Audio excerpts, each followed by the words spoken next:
परम साध्वी परम पूज्य गोपाल कंवर जी का जीवन परिचय। पूर्व माता के श्री चरणों में शत शत प्रणाम। गोपाल कंवर का जन्म 1904 ईस्वी में मानपुर गांव में हुआ था। उस पर अपने तपोनिष्ठ पिताश्री की अमिट छाप थी। 4 वर्ष की छोटी आयु में ही आपकी प्रिय माँ का अकस्मात देहावसान हो गया। अतः आप व आपकी छोटी बहन का लालन पालन उनकी पूज्य ताई जी ने किया। छोटी उम्र से ही गोपाल कंवर जी घर के सभी काम काजों में हाथ बटाने लगी। वे अपने पिताश्री की पूरी देखभाल करती और बचे हुए समय में ठाकुर जी का भजन करती। आप सेवा और त्याग की प्रतिमा थीं। छोटे बड़े सबको आदर देती और बड़े प्रेम से सबकी सहायता करती। इस तरह आप सेवा साधना के बीच बड़ी हुई।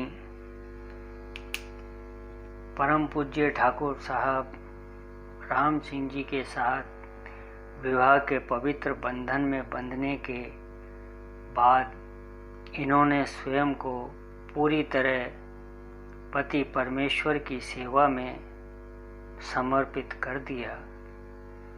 आपके पतिदेव की नियुक्ति स्थान स्थान पर होती रही, जहां वे पुलिस की कठोर सेवा में अहर्निश लगे रहते। इधर साध्वी गोपाल कंवर अकेले ही गांव में रहकर अपने सास ससुर की सेवा में संलग्न रहती। परम पूज्य ठाकुर साहब कहा करते थे कि मैं तो अपने माता पिता की खास सेवा नहीं कर सका, लेकिन मेरी सधर्मिणी जी ने उनकी खूब सेवा की और मेरी कमी को पूरा किया। गोपाल कंवर जी ने मौन तपस्विनी की भांति अपने जीवन को पूरी तरह अपने पतिदेव के अनुरूप ढाल लिया। परम पूज्य ठाकुर साहब अपने साधनामय जीवन में उन्हें सबसे बड़ी सहायक समझते थे और प्रसंगवश गदगद हो फरमाते, मुझ में जो कमियां थीं उन सबको वे पूरा करती थीं। आपके सास ससुर साहब की खुराक अच्छी थी। वे कभी खाना खाकर भूल जाते और रात्रि को 12 बजे 1 बजे उठकर पूछते, आज कहाँ सो कोने पड़ोसियों काई। तो गोपाल कंवर जी तुरंत उठकर चूल्हा जलाती और भोजन तैयार करके परसती। आप बड़ी तेजस्वी महिला थीं। गृहस्थी के सभी काम कुशलता से निपटाकर वे अपना आध्यात्मिक नित्यक्रम पूरा करती, फिर सबके बाद भोजन करती। आप बहुत थोड़ी सादी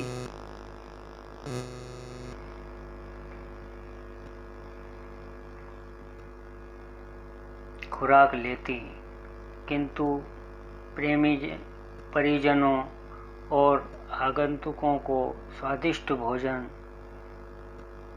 बनाकर खिलाती, सबके बाद सोती और फिर बड़े सवेरे उठकर गृह कार्य में लग जाती। यह थी उनकी एकाकी मौन साधना। ठाकुर साहब की आध्यात्मिक प्रगति में माँ गोपाल कंवर जी का अद्भुत योगदान रहा। वे खुद कहा करती कि उन्हें इस मार्ग पर बढ़ाने में उनका सर्वाधिक योगदान रहा। परम पूज्य ठाकुर साहब बताते, मेरी आत्मिक उन्नति में उनसे बड़ी सहायता मिली। मेरे जैसे आदमी को उन्होंने सब तरह निभाया, हर चीज़ को बर्दाश्त किया। अपनी अर्धांगिनी के समर्पण भाव से अनुप्राणित हो बोल उठते, पतिव्रता मेली भली, काली कुचिल कुरूप। पतिव्रता के रूप पर वारूं कोटि स्वरूप। राजपूती परंपरा अनुसार आप सदा पर्दे में रहती। आप साहसी महिला थीं और अन्याय का प्रतिकार करने को सदा सनन्द रहती। मौका आने पर आप अपनी आन बान पर मर मिटने को उद्यत हो जाती। एक बार गांव में कुछ विरोधियों के बहकावे में आपके घर की तलाशी होने की जब आपको खबर लगी, तो आप तुरंत हाथ में नंगी तलवार ले इसका प्रतिरोध करने अकेली खड़ी हो गई। जब लोगों को इसका पता लगा तो वह भयभीत हो बिना तलाशी के चुपचाप लौट गए। गृहस्थ धर्म की कठोर साधना में लगी रहकर भी वे दीन दुखियों की सेवा सहायता करती रहती, भूखों को भोजन कराती। कुछ बीमारियों के आपको घरेलू नुस्खे मालूम थे जिनका वे प्रयोग करती। बच्चों की नज़र उतारती, हंसली बिठाती, पानी मंतर कर पिलाती। अपने पतिदेव की सेवा में आने वाले भक्तों को मातृ तुल्य स्नेह से खिलाती पिलाती, लाड लड़ाती, उनका कुशल क्षेम पूछती, परमेश्वर से उनके लिए प्रार्थना करती, आशीर्वाद देती।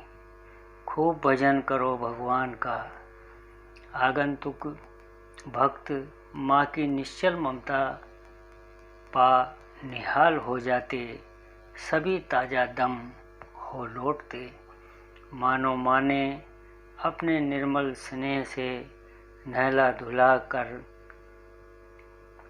हृदय से लगाकर उन्हें आह्लादित कर दिया हो।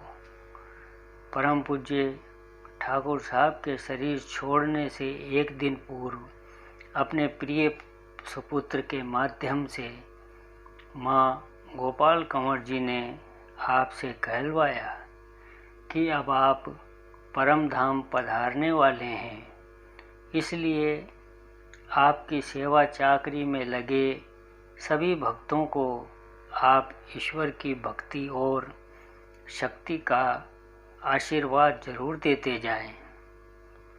इस पर परम पूज्य ठाकुर साहब ने बड़े प्रेम भाव से गदगद हो कहलवाया।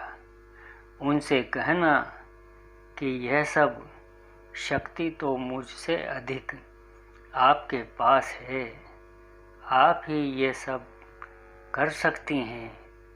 इस उद्गार से भी माँ गोपाल कंवर की उच्च आध्यात्मिक स्थिति उजागर होती है।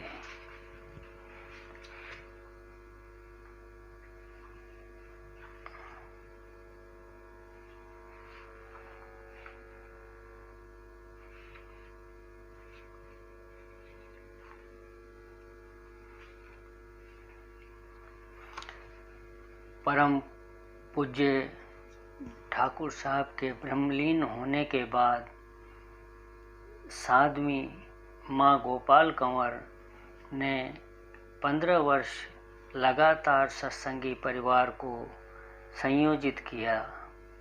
सबका मार्गदर्शन करते हुए स्नेहपूर्वक देखभाल की।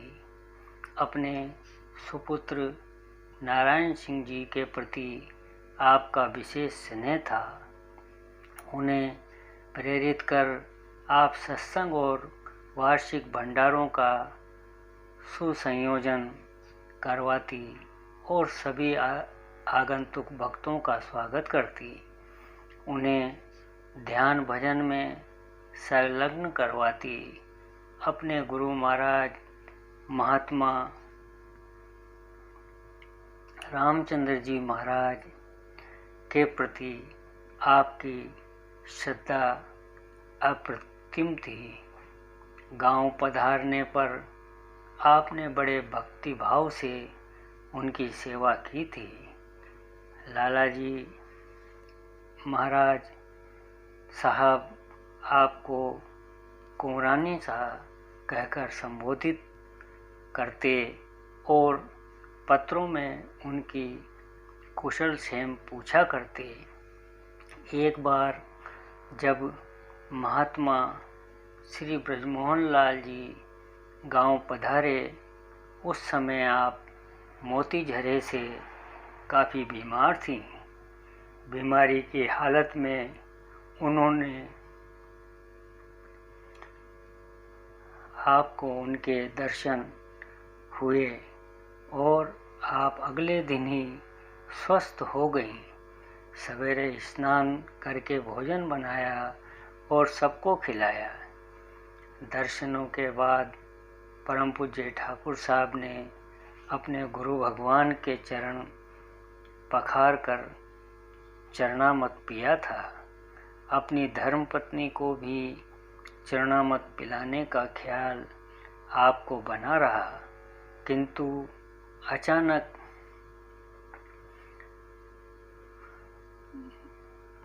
महात्मा श्री रामचंद्र जी महाराज निराकार हो गए। अतः अगले वर्ष जब आप फतेहगढ़ भंडारे में पधारे तो गंगा स्नान कर गंगा जल ले आए और इससे अपनी गुरु माता यानी महात्मा श्री रामचंद्र जी महाराज की धर्मपत्नी जी के चरण पखार गांव ले गए और गोपाल कंवर जी को पिलाया। उस समय आप काफ़ी बीमार थीं। सारे शरीर पर बरम आया हुआ था। चरणामृत पीते ही आपका वरम उतरने लगा और शीघ्र ही आप स्वस्थ हो गृह कार्य करने लगी। वे मन में राम नाम लेती हुई झाड़ू बुहारी, बिलोना, भोजन बनाना आदि सभी काम करती रहती। कहती, राम का नाम लेते हुए गृहस्थी की गाड़ी खींचते रहो। वे संकेत करती कि भोजन पवित्र भाव से बनाना चाहिए। शुद्ध भाव से बना भोजन अमृत के समान गुण करता है। गर्व या गुमान में वे जानती ही नहीं थीं। मैं और मेरा विसर्जित कर चुकी थीं। उनका कहना था कि विनम्र व्यवहार से बेरी भी मित्र हो जाते हैं। मितव्ययता उनके स्वभाव में थी। वे हर छोटी से छोटी चीज को संभाल कर रखती थी और इसका सदुपयोग करती। वह कहती,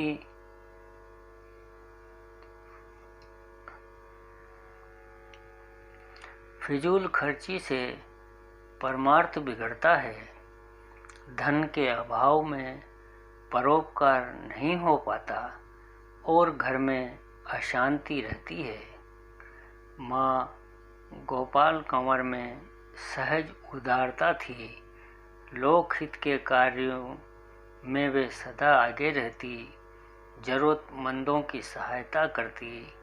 अपने पीहर से दहेज में मिले कई गहने, मोहरें और चांदी के सिक्के तक आप सहज सेवा सहायता में खर्च करती रहीं। अंत में एक दो आभूषणों को छोड़ आपने सब कुछ परोपकार के लिए दे डाला। सेवा को वे सबसे बड़ा धर्म समझती। परिजनों, बच्चों, अतिथियों, रोगियों, पीड़ितों की सेवा में वे हरनिश जुटी रहती। अनवरत कर्म ही उनकी साधना थी। सादगी, सरलता और सच्चाई उनके स्वभाव में थी। काम करते समय वे सदा इस चिंतन में निरत रहती, मानो यही उनकी आराधना हो।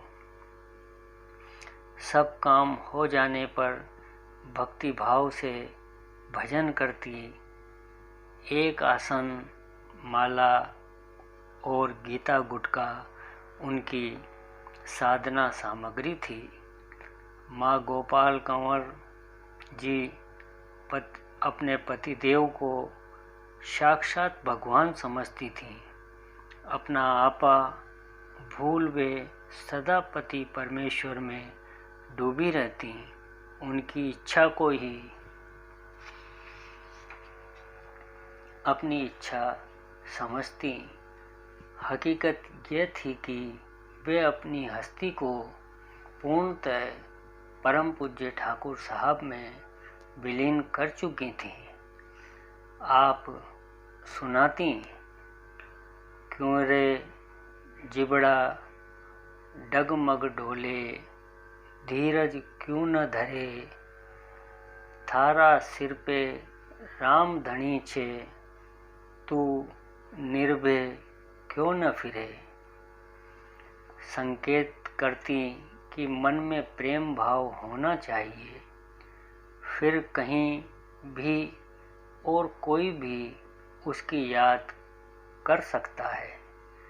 याद करते रहो, भजन करते रहो, मन न लगे तो बिना मन के करते रहो, लेकिन करो जरूर। उसकी याद करने वाले के पास सब कुछ होता है। जो कुछ हो रहा है उसमें उसी की इच्छा है। ऐसा समझने पर अपनी इच्छाएं कम हो जाती हैं और सभी कुछ मिल जाता है। भजन बिन हीरा सौ जन्म गंवायो आपका प्रिय भजन था। अच्छी संगत व सेवा के लिए आप सदा प्रेरित करती। आपके अनुसार दुख तकलीफ़ें चेतावनी हैं, लेकिन फिर भी कई लोग नहीं संभलते, सद्मार्ग नहीं अपनाते और बार बार दुखी होते रहते हैं। इस प्रकार साध्वी माँ गोपाल कंवर जी आजीवन गृहस्थ में रहकर सहज भाव से कठोर साधना करती रहीं। ठाकुर साहब के हर आदेश को सहर्ष बजाती रहीं और अपने आप को पूरी तरह उनमें विलीन कर दिया। सत्संगी परिवार को निरंतर अनुप्राणित करते हुए आपने 2 मार्च 1986 को निर्वाण प्राप्त किया। आपकी इच्छा अनुसार आपकी समाधि भी परम पूज्य ठाकुर राम सिंह जी साहब की समाधि के पास ही बनवाई गई, जहां अनवरत आपकी उपस्थिति और कृपा वर्षा महसूस होती हैं।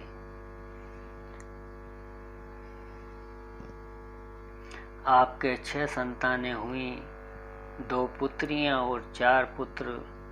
प्रथम और तृतीय पुत्र श्री हरि सिंह जी और श्री किशन सिंह जी जयपुर दरबार की सेवा में रहे।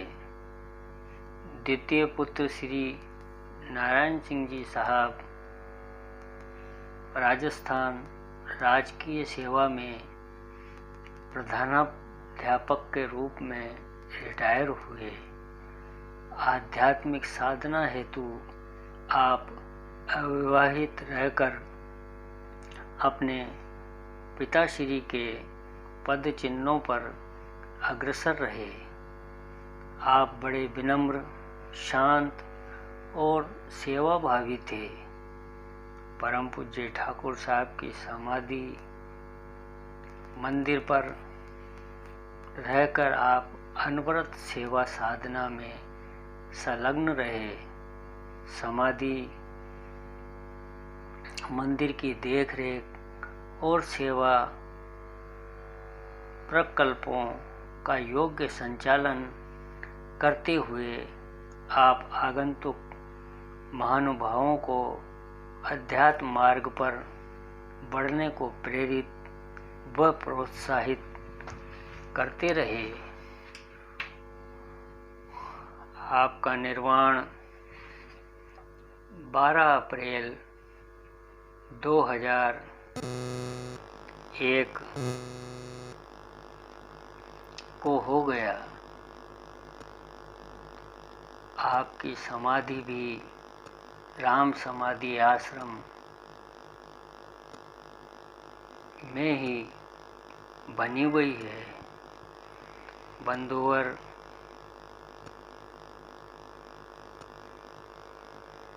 अगर आपको ये वीडियो और जानकारी अच्छी लगी हो तो आप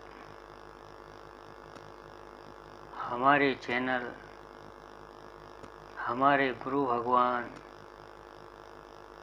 संत थानेदार को लाइक व सब्सक्राइब करने का कष्ट करें। माता जी साहब के श्री चरणों में एक बार फिर शत प्रणाम। माता जी साहब से यही निवेदन है कि हम सब किसी भी योग्य नहीं हैं। आप अपने प्यार दुलार ममता से हमें संभालती रहें, आशीर्वाद देती रहें और बस याद बनी रहे।